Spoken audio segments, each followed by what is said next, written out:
सुटला semi final second last 7 सुटला आणि 7 मध्ये 1 जण बाद झाला आणि 6 जणांच्यात लढत चालू आहे. कुणाच्या नशिबे फायनलचा गुलाला सामान पर्याल गणराज तिकडे सुंदर असा साहेबराव पळतोय, इकडून सुंदर अशी गाडी पळतोय आणि पुढच्या रानात बाजी मारली कुणी.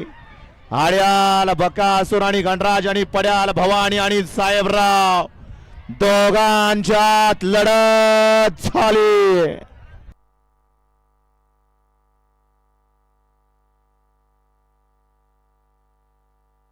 या ठिकाणी मगाची सुंदर अशी गाडी फायनलला पाहत उठली.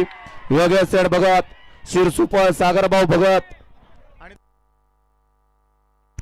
सागरभाऊ थोरात सोनगाव, ऋषीबाई अपारे, करण वाघ शिर्डी यांचा या ठिकाणी सुंदर पाला. त्याबद्दल या ठिकाणी सुंदर अशी गाडी पळली. अण्णा ड्रायव्हरला 500 रुपयाचं बक्षीस आहे आणि समर्थनकर्त्यांना 500 रुपयाचं बक्षीस आहे. योगेश सेठ आपलं मनापासून धन्यवाद.